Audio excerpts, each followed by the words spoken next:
Matéria do jornal o Globo, da coluna da Bela Megali. Bolsonaro encara frustração por isolamento político e é aconselhado a virar a página. Sim, o Bolsonaro tá tristinho, coitado. Tá chateadinho dentro de casa, por quê? Porque não é mais protagonista na extrema-direita. Ninguém está consultando o Bolsonaro para nada, ele não está conseguindo fazer articulação política porque está lá trancado em casa, não pode falar no telefone com ninguém, quando vai receber uma visita tem que pedir autorização para o Xandão, então ele não está assim com aquela agilidade para articular politicamente. E aí tá triste, tá frustrado, tá chorando pelos cantos, porque quem visita ele, tudo isso aí que está escrito na coluna da Bela Megali, é informação de pessoas que visitam o Bolsonaro. Então são os próprios aliados do Bolsonaro que estão passando essas informações para a imprensa, que ele está tristonho, choroso, sonolento, porque diz que está tomando um remédio para o soluço, então está sonolento também, né? Mas o principal para ele é que ele está frustradíssimo porque ele é carta fora do baralho, porque você sabe, rei morto, rei posto, né? Bolsonaro já era e ele não está sabendo lidar com essa situação. Pois é, inclusive, esses aliados que têm se encontrado com Jair Bolsonaro têm mandado uns recados para a imprensa, assim, no mínimo estranhos, e eu acho muito bom. Olha esse recado aqui. Bolsonaro será enviado a Papuda já na semana que vem, apostam aliados. Semana que vem, meus amigos, minhas amigas. Por quê? Porque semana que vem vai ter o julgamento dos embargos de declaração, que ele já ingressou.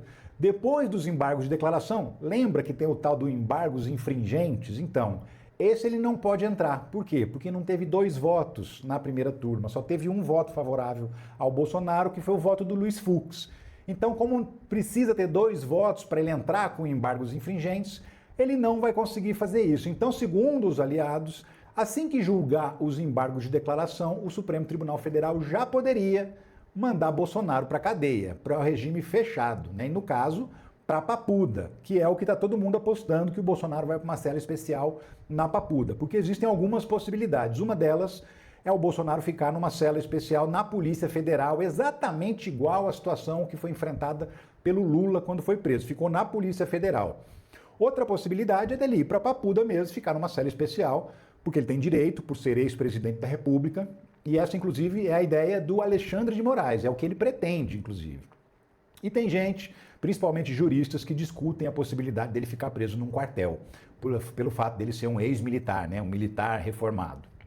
Mas nesse caso, ele já não é mais militar e tem mais, né? Com essa condenação de 27 anos, ele também provavelmente vai perder a patente, vai ser expulso totalmente das Forças Armadas, perde a patente de capitão, e aí por conta disso também não tem direito de ficar em presídio militar, que seria uma mamata danada para o Bolsonaro se isso acontecesse. Mas tudo indica que ele vai para a Papuda mesmo.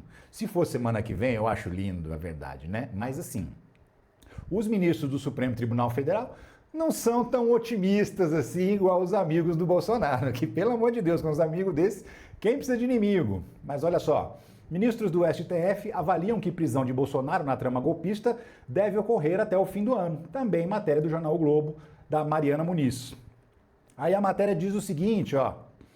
Ministros do Supremo Tribunal Federal avaliam reservadamente que a prisão em regime fechado do ex-presidente Jair Bolsonaro deve ocorrer até o fim de 2025. A análise predominante entre os magistrados, porque é o seguinte, o jornalista conversa com o ministro fala, ó, eu te falo, mas não fala que fui eu que falei, tá bom? Em off. Aí o jornalista aceita. A análise predominante entre os magistrados é que o processo será concluído entre o fim de novembro e o início de dezembro. A intenção é evitar que o caso se arraste para o próximo ano, quando o debate eleitoral deve ganhar força. Apesar da possibilidade, deixa eu tirar esse QR Code aqui, apesar da possibilidade de novos recursos, como os embargos infringentes, ministros consideram que não há sustentação jurídica para reverter a condenação. O relator do caso, Alexandre de Moraes, tem sinalizado que não aceitará medidas protelatórias e pode determinar o início do cumprimento da pena assim que os prazos forem esgotados. Então é o seguinte, o Collor, quando foi preso, estava tentando medidas protelatórias. Ele ficava entrando com recurso, em cima de recurso, em cima de recurso, para atrasar a prisão dele, porque ele sabia que não tinha mais como reverter a condenação. Então aí a tentativa dele é de atrasar ao máximo a prisão. Então ele ficou entrando com 1 milhão de recursos. E aí o Alexandre de Moraes falou, não, para tudo, pode parar. Nenhum desses recursos tem o condão de mudar a condenação. O que ele está fazendo? Ele está enrolando, ele está protelando o início do cumprimento da pena de prisão dele. E aí Xandão mandou o Collor para a cadeia. Ficou lá 1, 2 dias, poucos dias, e já foi para a prisão domiciliar porque apresentou lá uns atestados dizendo que estava doente, que tem uns problemas de saúde, e aí o Supremo Tribunal Federal aceitou esses documentos e mandou ele para a prisão domiciliar. Muito provavelmente, isso também vai acontecer com Jair Bolsonaro, né? Ele vai preso, vai ficar fechado, provavelmente não muitos dias, por conta da condição fragilizada de saúde dele, que ele realmente tem, por conta das sequelas lá da facada, da quantidade de cirurgias que ele já fez, né? Então, assim, isso deve levá-lo de volta à prisão domiciliar. Mas um pouquinho na cadeia ele vai passar, tá? Os ministros acham que isso vai ficar entre novembro e dezembro, aproximadamente, final do ano, né? Então, não agora, semana que vem, mas no finalzinho de novembro, início de dezembro, Bolsonaro deve estar indo para a Papuda. A expectativa também é que ele fique no máximo 15 dias na cadeia. E esses 15 dias já estão deixando o Bolsonaro desesperado. Ele andou falando com os aliados dele que esse negócio de colocar ele 15 dias na prisão é para humilhar, para poder prejudicar a imagem dele, porque ele está sendo perseguido, aquela coisa toda que ele está sempre argumentando desde o início desse processo, né? Argumentando que está sendo perseguido.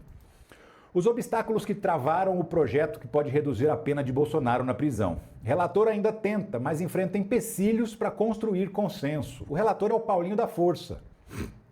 E ele está tentando fazer um projeto de lei que seja aceito tanto pela esquerda quanto pela direita, para reduzir as penas dos condenados do 8 de janeiro. E isso inclui, obviamente, Bolsonaro. Qual que é a ideia dele? Diminuir pela metade as penas para golpe de Estado e para a tentativa de abolição violenta do Estado Democrático de Direito. O golpe de Estado tem pena de 4 a 12 anos, ele quer colocar de 2 a 6. E a abolição violenta do Estado Democrático tem pena de 4 a 8 anos e ele quer colocar de 2 a 4. E isso aí reduziria o tempo que o Bolsonaro fica preso, inclusive em prisão domiciliar depois. E isso foi totalmente rechaçado pelos governistas, pela esquerda, né? E também foi rechaçado pela direita, porque a direita não aceita redução de pena, ela quer anistia total, né? E uma coisa e nem outra provavelmente vai andar. Então, assim, ele não está conseguindo construir esse consenso. Davi Alcolumbre, lá no Senado, falou, ó, se chegar aqui, eu não apoio não, aqui no Senado esse negócio não passa não. Então estão tentando costurar também com o Davi Alcolumbre uma alternativa para ele não derrubar o projeto, porque não adianta nada aprovar na Câmara, chegar no Senado, colocarem na gaveta e não sair de lá. Então os bolsonaristas estão tentando resolver essa questão também antes de fechar um texto. E aí é o seguinte, qual que é a ideia deles? Paulinho da Força vai fazer um texto reduzindo as penas. Aí vai chegar algum bolsonarista, vai apresentar uma emenda propondo anistia total. E eles contam que isso vai ser aprovado. Na Câmara, eu acredito até que vai mesmo ser aprovado. Não é difícil que seja aprovado, não, tá? Só que no Senado é outro papo. Na Câmara aprova porque o Centrão abraça, o Centrão e o bolsonarismo estão assim, né? Sempre. Então, tem votos, inclusive tem gente falando que tem perto de 300 votos para aprovar a anistia. O problema, como eu disse, é o Senado, que não quer de jeito nenhum votar nem anistia, nem dosimetria. E mesmo que votasse e aprovasse, o que é muito difícil, ainda tem que ir a sanção do Lula. E aí eu te pergunto, qual a chance do Lula sancionar um projeto de anistia de gente que tentou matar o Lula? Zero a possibilidade, né? Ah, mas aí o Congresso pode derrubar o veto e tal. Pode derrubar o veto, isso vai ser judicializado, alguém vai entrar no Supremo Tribunal Federal e o Supremo Tribunal Federal vai declarar a anistia inconstitucional, porque isso inclusive já foi adiantado por vários ministros, né? E aí, essa deve ser a situação final da questão do Bolsonaro. E ele tem uma última ideia, assim, um último plano para tentar se livrar. Só que também está empacado. Avaliada por defesa de Bolsonaro, revisão criminal só foi aceita uma vez no STF. Levantamento do Globo aponta que a corte rejeitou 335 pedidos do tipo neste século, 6 deles relacionados ao 8 de janeiro. Né? A alternativa estudada pela defesa de Jair Bolsonaro para tentar reverter a condenação na trama golpista, a chamada revisão criminal, tipo de recurso que prevê uma reanálise do caso, só foi concedida uma vez pelo Supremo Tribunal Federal nos últimos 25 anos. Pois é. E aí é o seguinte, o que é a revisão criminal? Quando tem uma condenação, por exemplo, muito contrária às provas dos autos, um erro muito gritante da justiça, o réu pode pedir uma revisão criminal. E aí, segundo o regimento do Supremo Tribunal Federal, quem vai analisar se esse pedido vai ser julgado ou não, não é que vai julgar ainda, vai analisar se o pedido pode ir a julgamento. Não é a mesma turma que condenou o Bolsonaro, a primeira turma. Então, essa revisão criminal seria julgada pela segunda turma se aceita ou não, tá? Ainda não é revisar a condenação. Importante você entender isso aí. Obrigado para Edva Aguilar, que acabou de virar assinante, que virou membro. Se você quiser também, faça como ela, vire membro do canal do Explicador Geral da República. Mas enfim, como eu dizia, a revisão criminal, né? Ela vai ser julgada pela segunda turma. E aí você se desespera, né? Porque você pensa, meu Deus, mas a segunda turma tem André Mendonça, Nunes Marques e Luiz Fux. Tem o Edson Fachin, não é mais, né? O Toffoli, e tá faltando um, porque ainda, enfim. E aí o que acontece? E o Gilmar Mendes, esses são 5. Então você pensa, não, o Bolsonaro tem maioria, 3-2, é isso? Então ele vai se livrar? Não. Primeiro porque o Luiz Fux, como o Luiz Fux participou do julgamento do Bolsonaro, ele não participa desse julgamento. Então, outro ministro que não participou da votação, provavelmente o ministro que vai ser indicado pelo Lula, é que julgaria essa revisão criminal, né? Junto com a segunda turma. Então, assim, dificilmente vai dar 3-2 a favor do Bolsonaro. Mas vamos considerar que deu 3-2. O que acontece depois? O julgamento propriamente dito, aquele que vai decidir se a condenação dele vai ser revertida ou não, vai ser julgada pelo plenário do Supremo Tribunal Federal, por todos os 11 ministros do Supremo Tribunal Federal, entendeu? Então, assim, aqueles que já julgaram votam de novo, aqueles que não julgaram ainda votam, e aí são 11 ministros. E aí qual que é o placar que vai ter Bolsonaro nesse caso?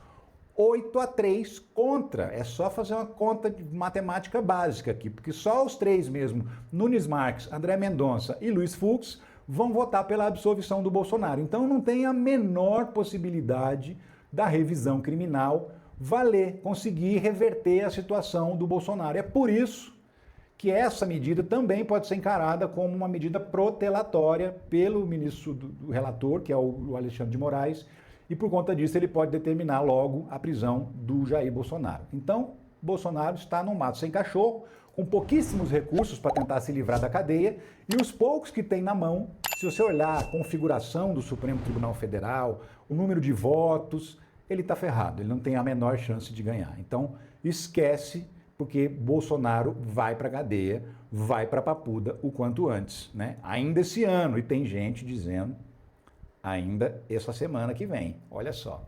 Enfim, mudemos de assunto, Bolsonaro já deu por enquanto, mas ele já deu por enquanto, mas tem mais golpista na parada. Após 3 anos de tentativa de golpe, Cid é o primeiro a começar a cumprir penas. A matéria do ICL Notícias da Juliana Dalpiva, da colunista Juliana Dalpiva.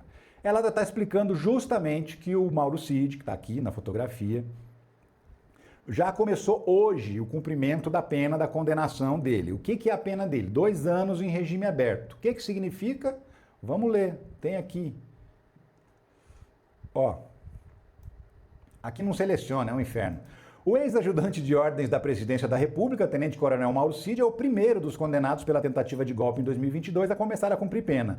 Ele retirou a tornozeleira eletrônica nesta segunda-feira após audiência no STF. Os demais condenados do núcleo crucial ainda aguardam a análise dos recursos apresentados ao Supremo Tribunal Federal. E o julgamento desses recursos começa no dia 7. O Mauro Cid fez o quê? Ele vai começar a cumprir pena como? Ele tem que ficar em casa à noite e nos fins de semana, não pode sair. Tirou a tornozeleira, tá? Mas continua com essas restrições. Por quê? É regime aberto. Regime aberto é cumprir pena em casa, porque quando você pega até 4 anos de cadeia, é sempre regime aberto. Ele pegou 2, por conta do acordo que ele fez de delação premiada. Com 2 anos de cadeia, então é aí que ele não vai preso mesmo. Mas tem essa questão aí. Não pode sair de casa à noite, a partir das 6 da tarde até o outro dia. E não pode sair de casa sábado e domingo, nem de dia, nem de noite, né? Durante a semana ele pode sair de dia de casa. Também não pode ter contato com outros investigados desse processo, com outros processados desse esquema. E algumas outras restrições que foram estabelecidas, não pode sair do país. Então, assim, ele queria mudar para os Estados Unidos. vai ter que esperar o cumprimento da pena. Enquanto não cumprir a pena direitinho, não vai poder ir para os Estados Unidos, vai ter que continuar aguardando o cumprimento da pena. Então, assim, o Mauro Cid não recorreu justamente porque ele é o delator, ficou bom pra caramba, saiu barato para ele, 2 aninhos só. Então, assim, recorrer para quê se tá bom para mim, né? E aí tem outro também que se deu mal, né? O Mauro Cid se deu bem, mas Braga Neto, não posso dizer o mesmo. Moraes volta a negar a liberdade de Braga Neto e cita risco de fuga. Ex-ministro Jair Bolsonaro está preso desde dezembro de 2024, já teve 5 pedidos de soltura negados, rejeitados pelo ministro. O ministro Alexandre de Moraes, a matéria da revista Veja, o ministro Alexandre de Moraes, do STF, negou pela 5ª vez um pedido de liberdade provisória feita pelo ex-ministro de Bolsonaro, o general Walter Souza Braga Neto. Na nova decisão, o ministro voltou a citar, assim como fez nas decisões anteriores, que há receio de que Braga Neto venha fugir da justiça. Abre aspas para as palavras do Xandão no processo. O término do julgamento do mérito da presente ação penal e o fundado receio de fuga do réu, como vem ocorrendo reiteradamente em situações análogas nas condenações referentes ao 8 de janeiro, autorizam a manutenção da prisão preventiva para a garantia efetiva da aplicação da lei penal. Então é o seguinte, Xandão falou assim, ó, tem uma galera fugindo aí, não pode dar mole. Ah, Carla Zambelli, onde foi parar? Lá na Itália. E aqueles que fugiram para a Argentina, romperam tornozeleira eletrônica, se mandaram, vai confiar no sujeito que tem dinheiro e tem contatos quentes para tirar ele do Brasil? De jeito nenhum. E aí, Braga Neto vai continuar na cadeia aguardando o início do cumprimento da pena. Esse tempo que ele está preso desde dezembro do ano passado, praticamente vai fazer 1 ano que o Braga Neto está preso, vai ser descontado, obviamente, da pena dele, né? Mas, assim, é como se ele já estivesse cumprindo a pena. Então, na prática mesmo, né? Ele é o primeiro a cumprir pena, nem é o Mauro Cid, porque ele já está lá na cadeia. Tem gente perguntando, a Sueli Asnar perguntou, e o presidente do Supremo Tribunal Militar vai cancelar a patente dos condenados? Então, isso faz parte do Estatuto das Forças Armadas.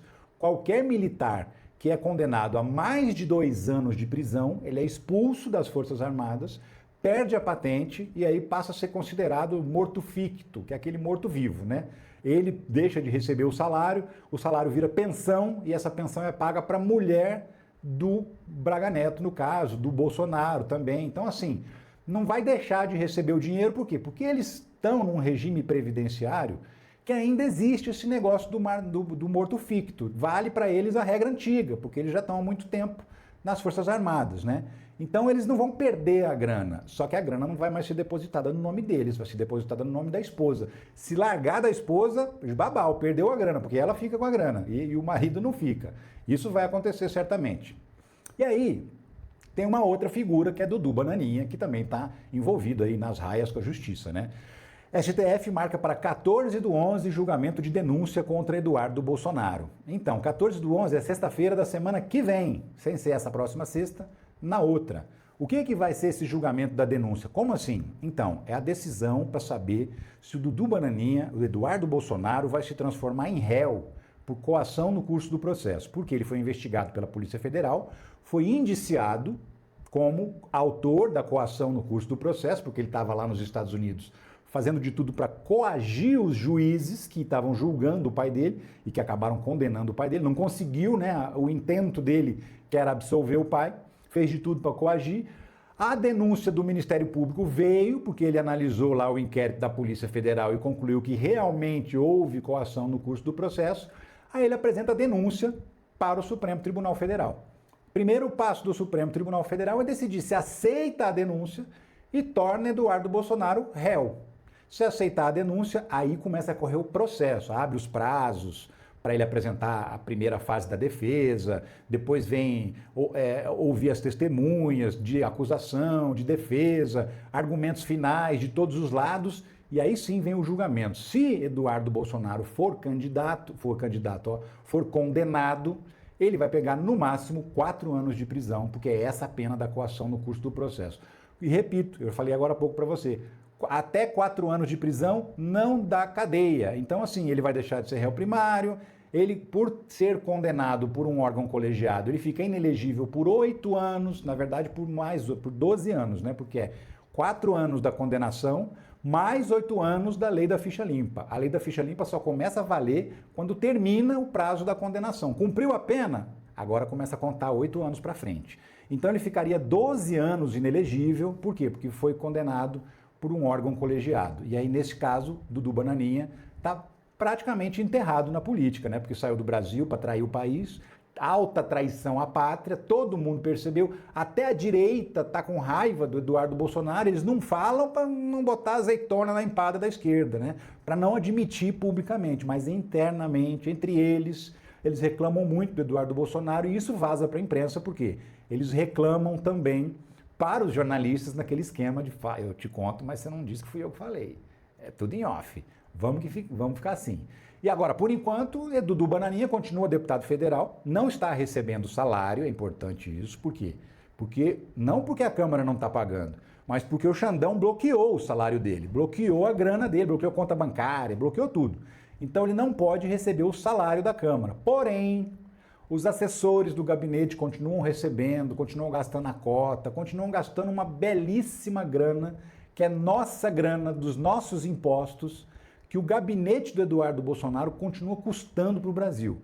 Só ele não está recebendo o salário, mas todo o restante do gabinete recebe, sim senhor, sim senhora, estão dando prejuízo ao país. É isso, né? Ó, você está afim de ganhar uma grana extra trabalhando em home office? Tem uma galera trabalhando nisso. 15 milhões de brasileiros trabalham em home office. 15 milhões. Com liberdade de horário, pode sair para ir no hospital, para ir no médico, para ir na padaria, não precisa pedir autorização para ninguém que está em casa. Trabalha de manhã, de tarde, de noite, de madrugada, a hora que você quiser. Trabalha fim de semana se quiser, se não quiser não trabalha. Escala 6 por 1. O povo nem ouve falar mais. Então, existem muitas possibilidades de você trabalhar dessa maneira. Muitas. Uma delas foi a maneira escolhida pelo Carlos Matos, que mandou essa mensagem para a gente aqui, ó. Olha só, o Carlos está dizendo que trabalha ainda, né? Ele ficou com medo de largar o emprego dele, mas ele embarcou. Ele fez o curso na Escola de Negócios Digitais e começou a trabalhar num horário que ele chegava em casa. E olha só quanto ele já está ganhando, $643. Isso significa mais ou menos R$3.200 por mês de renda extra, fora a renda principal, que é a renda do emprego dele, né? Aí tem a Cláudia Oliveira, que já até largou o emprego. Ela também fez igual o Carlos. Começou trabalhando sem largar o emprego. Mas já deu tão certo que ela já abandonou o emprego, já está empreendendo dentro de casa e ganhando $3.134 por mês. Isso dá R$16 mil de salário que ela está ganhando dentro de casa, home office. Pois é. Se você quiser conhecer essas oportunidades, ó, clica nesse link que aparece aqui embaixo do vídeo, na descrição, você vai ser direcionado para uma conversa com o Clayson. Tá aqui, ó. O Clayson vai te explicar tudo que você precisa saber, direitinho, em detalhes. E vai te liberar um treinamento gratuito para você saber do que se trata, entender a dinâmica da coisa e decidir se vale para você. Porque é o seguinte, é trabalho sério, não é bet, não é tigrinho, não é curso de vender curso, não é coach, nada disso. É trabalho sério, trabalho honesto, em várias áreas diferentes, em muitas áreas diferentes. E é assim, onde é que estão essas oportunidades para ganhar dinheiro? O que eu preciso fazer para entrar nessas oportunidades? É isso que você vai aprender na Escola de Negócios Digitais. Então clica no link que aparece aqui na descrição e tomara que dê tudo certo, que você goste, que você mude a sua vida, tá bom?